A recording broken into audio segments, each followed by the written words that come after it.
Going to do some futures strategies.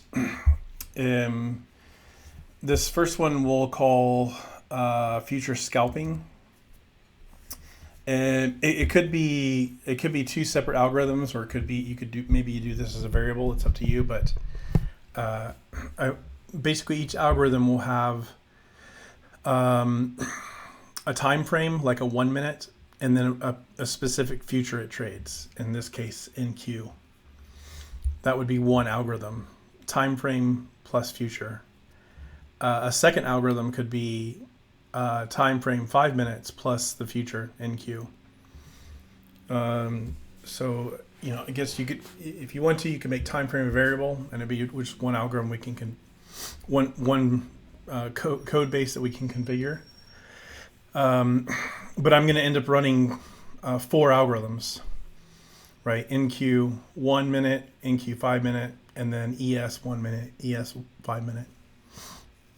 Okay, so the other global variable would be, for equity, we're just going to do number of contracts. So like one NQ contract or 2 NQ contracts. That's it. There's no dollar amount. You just set a fixed asset amount. Okay, and then the other kind of global variable or thing that's needs configuration is the ticks. So NQ and ES both could work on ticks. An NQ tick should be about $1. I think is the right amount. I can double check that, but it's $1, or I think it's $1. So yeah, let's see if that's right. It 48. Ah, son of a gun. Okay, so if we just go to this down to there. Nope. Okay, so a $10 move is 40 ticks. Okay, so they're all 25 cents. Sorry, I got that wrong. So NQ is 25 cents per tick. But the difference is, I guess what I was trying to think through is the number of ticks that we use for stop loss. So I guess that's the dollar amount for NQ and ES doesn't change. It's just the number of ticks that we use. Okay, and that's how we'll talk about stop losses. We'll talk about it. We'll talk about trailing stop losses and the number of ticks. We can start with like 8 ticks for ES, or maybe 20 ticks for NQ. But ideally, I'd want to do some testing on the algorithm to see how much drawdown we had and what's an appropriate number of ticks.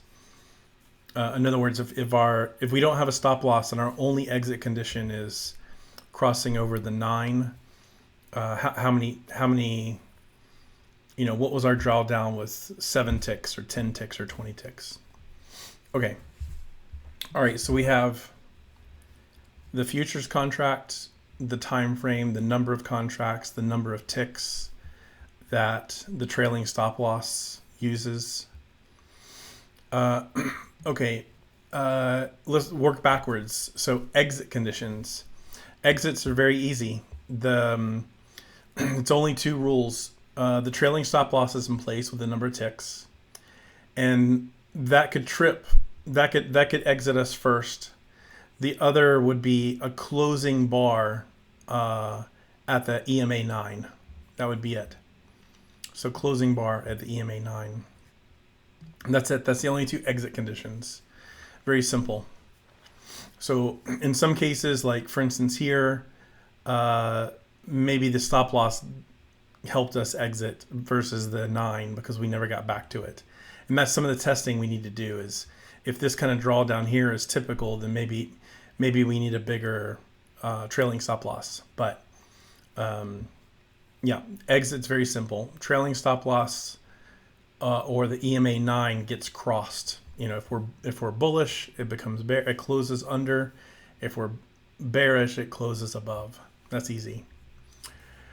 Okay, entry conditions actually are very similar to the other algorithm we did. So we're looking for a MACD up signal. In this case, we want it to be oversold or overbought. We actually want the extremes. You could play around with this a little. Like I have this set for 20 and 80. Maybe to be a little bit more liberal, we set it to 25, 25, 75. Okay, I'm gonna write that down. And that's a stochastic RSI that I have here. And I have it set at 339 and 14. 339 and 14. Okay. The MACD, I don't think I changed it. 1420, 9 EMA smoothing. Yeah. I didn't change anything. I don't think I changed anything. I was playing around with settings. That's why I'm double checking. Okay, so should be in you know, the length of these trades should be like, you know, 18 minutes, 20 minutes, something like that. Like if we followed just this one trade here, that whole trade is, well, it's 38 minutes. And maybe it would have got us stopped out here. So that's a 17, 18 minute trade, something like that. So we're expecting maybe 10 or 20 of these in a day potentially. Okay, so what didn't I cover? I got the MACD and the stochastic RSI settings and EMA 9, which is this pink line. We're doing entry on MACD crossovers, and we want overbought and oversold. So for instance, this one I'm highlighting, that one would not enter because it's supposed to be bullish, but it's not oversold or overbought. And the closing bar is not above the EMA 9. So this one's a bit more stringent on conditions. We need all three conditions to be true before we take an entry. But then our exit's very simple: stop loss and or the EMA 9, whichever one happens first. Okay, so we're measuring our stop losses in ticks, which we said for ES and NQ are both 25 cents. For ES, I think 8 is the right number of ticks for the trailing stop loss. I think NQ might be 20, but we need to verify that. I need help verifying what's the right number of ticks that doesn't clip us out of profit, but doesn't create significant drawdowns.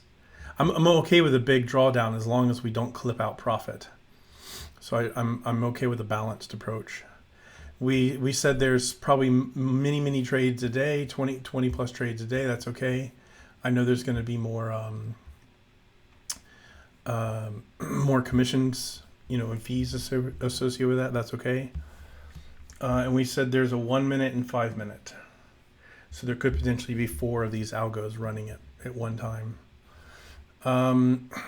There's not multiple bets. In other words, you're basically in a trade or you're not in a trade. If you're in a trade, you're not looking for new entries. You have to exit the previous one before you look for a new one. This is a margin account, of course.